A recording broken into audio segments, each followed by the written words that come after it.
So what pearls of wisdom do you have for us today about reverse mortgage? Some interesting stuff. If your listeners recall, a couple, 3 weeks ago, I talked about now or later. Should you do it now, later? Some reasons. One was government regulation could change things, and it turned out the very next day, the Tuesday, they did. They changed what they call the principal limit factors. Think of that as loan to value by about 20%. So today we're trying to talk something similar. Should you spend your savings down before you do a reverse mortgage? I don't think so. Good. Here's the issue. Some people, let's call it maybe 10% of the population, can live on the income alone from their savings and IRAs and investments. But most people can't. They're having to draw from the principal to support their lifestyle.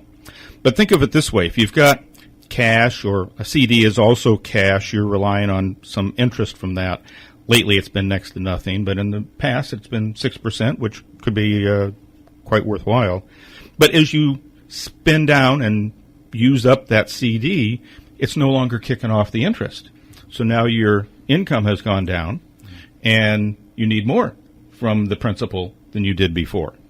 Same thing with bonds or bond mutual funds, which may be paying a decent interest rate nowadays.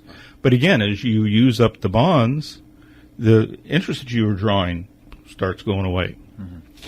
Mm-hmm. Stocks, mutual funds, many of them kick off dividends, and same downward spiral. You need more and more money. And if you draw from stocks, part of what you're hoping for with stocks in the mix of stocks, bonds, and cash is a growth factor to help you keep up with inflation.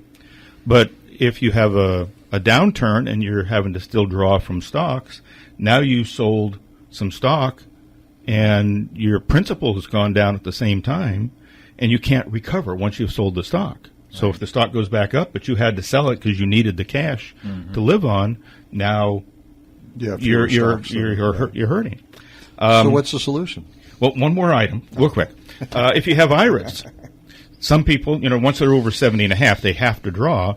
But if you draw from an IRA, that's taxable. Yeah.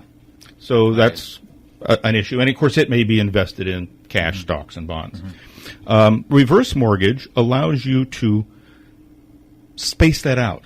So if the market is down when you need some cash, instead of selling that stock, you can take some money out of the reverse mortgage, and then later on when the market's up and you feel comfortable selling a stock, you can pay yourself back into the reverse mortgage. So that line of credit option can go up and down, and you get to reuse it.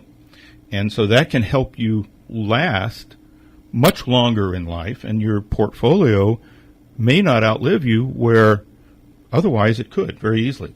In fact, there's some studies, and we'll go into that in another show. Well, the good news is Tom knows all the answers, and I can personally vouch for his integrity and his honesty because I had him look into it for a client of mine, and he said, Lee, it's really not the best thing for them, and there's just no better endorsement than that. So reach out to Tom, and you can reach Tom directly at 707-265-6385, or you can go and email him at tom@reversemortgageconsultant.com.